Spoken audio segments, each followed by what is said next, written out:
Much जय गुरुदेव साहेब बंदगी सभी संतों महंतों और भक्तजनों को नमस्कार प्रणाम राम राम जय गुरुदेव। जैसा कि एक पद आया है, गुरु ब्रह्मा गुरु विष्णु गुरुर्देव महेश्वर, गुरु साक्षात परम ब्रह्म तस्मै श्री गुरुवे नमः। इस पद में बताया गया है कि गुरु ही ब्रह्मा है, गुरु ही विष्णु है, गुरु ही शिव है, महेश्वर है और गुरु तो साक्षात परम ब्रह्म है। ऐसे शक्तिमान गुरु को नमस्कार है। अब अगर हम लोग यानी इस पद में तीनों देवों का नाम आया है, ब्रह्मा विष्णु महेश्वर। इसको अगर हम देवता मान करके यानी त्रिदेव मान करके गुरु के साथ तुलना करेंगे तो इस दोहे का अर्थ समझ में नहीं आएगा, यानी बैठेगा ही नहीं, तालमेल बैठेगा ही नहीं। तो समझना है कि ब्रह्मा किसे कहा गया है, विष्णु किसे कहा गया है और महेश्वर किसे कहा गया है। इसमें 4 प्रकार की ताकत बताई गई है। गुरु ही ब्रह्मा है, गुरु ही विष्णु है, गुरु ही महेश्वर है और यहाँ तक कि इस संसार में अगर कोई साक्षात परमेश्वर है तो वो परम ब्रह्म परमात्मा गुरु ही है। गुरु के अलावा कोई ताकत नहीं है, गुरु के समान कोई ताकत नहीं है। यानी तीनों लोक में, आकाश और पाताल में, ऊपर नीचे सब जगह मैंने छान करके देख लिया, गुरु के समान नहीं दाता, जग में गुरु समान नहीं दाता। तो ऐसे गुरु की ताकत को नमस्कार है। गुरु शरीर नहीं, गुरु एक ताकत होती है। तो इसी ताकत के जरिए से गुरु क्या है, गुरु देह नहीं होता है, गुरु ज्ञान होता है, ज्ञान। तो उसी गुरु ज्ञान आधार से ब्रह्मा विष्णु महेश्वर का अर्थ मैं अपनी तुच्छ बुद्धि के आधार से देने की कोशिश कर रहा हूँ। तो ब्रह्मा का गुण होता है पैदा करना, यानी एक सांकेतिक ज्ञान है कि ब्रह्मा के वजह से ही सृष्टि रचना होती है। अब गुरु का यहाँ क्या काम है, जो ब्रह्मा है, गुरुर ब्रह्मा, यानी गुरु जीवात्मा के अंदर, जीव के अंदर यानी अपने शिष्य के अंदर ज्ञान पैदा करता है। इसलिए गुरु को ब्रह्मा की उपमा दी गई है। गुरुर विष्णु, उस ज्ञान के माध्यम से जो गुरु हमें ज्ञान पैदा करता है, क्योंकि शिष्य है उसके अंदर अज्ञानता भरी हुई है, तो अज्ञानता को हटाकर ज्ञान पैदा करके उस ज्ञान की पालना करवाना ही गुरु को विष्णु की तुलना की गई, क्योंकि विष्णु पालन करता है। इसलिए गुरु की उपमा किसी विष्णु देवता से न करके, विष्णु एक गुणात्मक नाम है और विष्णु गुणात्मक नाम गुण विशेषक होने के कारण से गुरु विष्णु है। और गुरु की विशेषता क्या है, पालन करता। गुरु पालन करता है। अब क्या पालन करता है कि संसार का पालन नहीं करता है। गुरु हमें जो ज्ञान हमारे अंदर पैदा करता है उसका पालन गुरु के माध्यम से ही होता है। इसलिए गुरु की उपमा विष्णु से की गई है। अब समझना है महेश्वर जैसे देवता हम सब समझ में आता है कि महेश्वर का जो गुण है वो है नष्ट करना, संहार करना। तो गुरु की उपमा उस महेश्वर ताकत से की गई है, किसी देवता से नहीं की गई है। यानी महेश्वर यहाँ देवता नहीं है, महेश्वर गुणवाचक है। और महेश्वर का गुण क्या है, नष्ट करना। तो गुरु का महेश्वर के साथ क्या तालमेल हुआ, ज्ञान का, यानी गुरु देवो महेश्वर है, यानी गुरु हमारे अंदर अज्ञानता का नाश करता है। इसलिए गुरु को महेश्वर की उपमा दी गई है। गुरु साक्षात परम ब्रह्म है। इस तीनों लोक में, किसी भी लोक में, आकाश पाताल धरती जहाँ भी जाओ आप, वहाँ पर अगर कोई परमपिता परमात्मा साक्षात यानी प्रत्यक्ष रूप से अगर कोई परमपिता परमात्मा है तो वह गुरु है। गुरु क्यों है? क्योंकि स्वयं आत्मा या स्वयं कोई परमात्मा हमें परमात्मा का ज्ञान नहीं देता है, लेकिन इस भूमंडल पर अगर कोई आत्मा का ज्ञान देता है तो वो गुरु ही देता है। इसीलिए गुरु गोविंद दोनों खड़े, इस चीज़ पे विचार रखना है। गुरु और गोविंद दोनों एक ही पलड़े पर बैठे हुए हैं। ऐसे गुरु की बलिहारी को नमस्कार है।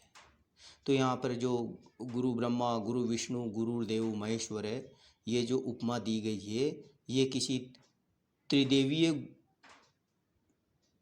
देवताओं की उपमा नहीं है, क्योंकि गुरु त्रिगुणातीत है। गुरु ब्रह्मा नहीं है, गुरु विष्णु नहीं है, गुरु महेश्वर नहीं है। अगर अपने देवताओं की श्रेणी में गुरु को बैठा देंगे तो नहीं है। लेकिन अगर अपन गुणात्मक तरीके से लेंगे तो गुरु ही ब्रह्मा है, गुरु ही विष्णु है, गुरु ही महेश्वर है। और गुरु तो साक्षात इस पृथ्वी पर परम पिता परमात्मा है, परम ब्रह्म। परम का मतलब सर्वोच्च, ब्रह्म का मतलब यहाँ आत्मा से, परम ब्रह्म यानी परम आत्मा। ऐसे गुरु की बलिहारी है, ऐसे गुरु को नमस्कार है। जय गुरुदेव। बीच में एक प्रश्न आया था कि चतुर्भुज जैसे महाराज जी किशन भारती जी सम्मानीय हमारे गुरुदेव जी हैं, तो उनका बीच में एक प्रश्न आया था चतुर्भुज। जैसा कि वर्तमान परिप्रेक्ष्य में अपन देखें, संदर्भ में देखें, तो अगर कि चतुर्भुज तो कोई बच्चा हो नहीं सकता। हर जीव के हर मनुष्य प्राणी के तो दो ही भुजाएं हैं, तीन भुजाएं, चार भुजाएं तो है नहीं। तो अब इस पे भी विचार कर लेते हैं, चार भुजा है क्या।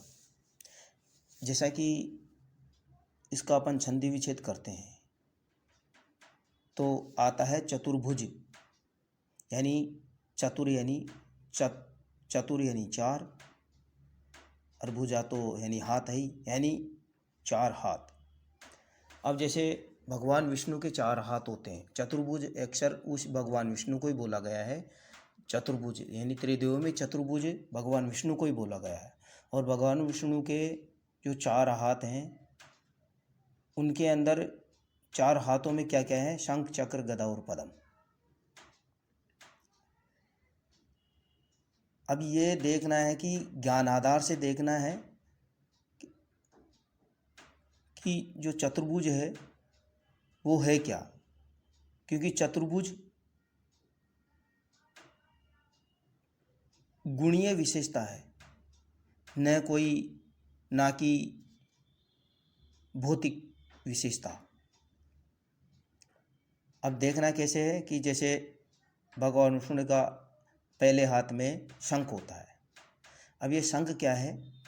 जैसे महाभारत का युद्ध होता था तो पहले शंखनाद किया जाता था, जिससे दूसरे जो युद्ध नहीं करते थे उन लोगों को मालूम पड़ जाता है कि शंखनाद की उद्घोष से कहीं युद्ध हो रहा है। तो संसार में जब ज्ञान और अज्ञान का उद्घोष होता है, लड़ाई चलती है। एक्चुअली में संत मत में जो लड़ाई चलती है वो भौतिकीय लड़ाई नहीं, आध्यात्मिक लड़ाई है। और ये कोई लड़ाई नहीं है, ज्ञान और अज्ञान की लड़ाई होती है, कहने का मेरा तात्पर्य है। तो जो शंख है ना, वो शंख नाद का प्रतीक है। शंख जो है वो नाद का प्रतीक है। नाद यानी बोलने निकलने वाले शब्द नहीं, सुनने वाला शब्द है।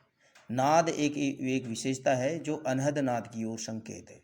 ये ज्ञान का प्रतीक है, जो गुरु हमें ज्ञान के माध्यम से, अपने शब्दों के माध्यम से, अपने आत्मज्ञान के माध्यम से, गुरु का उद्देश्य शिष्य को उस नाद से जोड़ता है।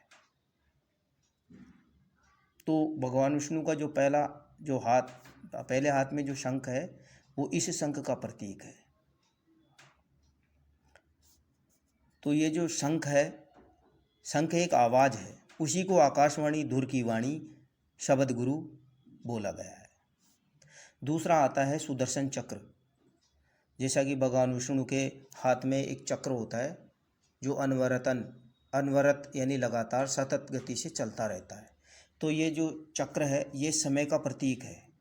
जो समय की धारा के अनुरूप अपने आप को ढाल ले,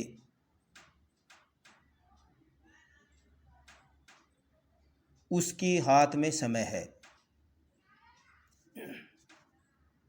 यह है मेरा मतलब। यानी जो समय की बलिहारी को समझ जाए, समय के अनुरूप अपने आप को ढाल ले, अपने आप को समय के अनुरूप कर ले कि परिस्थिति क्या कर रही है, मतलब परिस्थिति को समझ ले, परिस्थिति को भांप ले कि इस परिस्थिति के अनुरूप हमें ये कार्य करना है और ये कार्य नहीं करना है। उसी के हाथ में सुदर्शन चक्र है। यानी विष्णु के हाथ में तो है ही ये, हमारे भी हाथ में सुदर्शन चक्र है। अगर ऐसी गुरु के माध्यम से हमें ऐसी सोझी आ जाती है तो। तीसरा जो हाथ में है भगवान विष्णु के, वो है गदा का प्रतीक। अब जो गदा है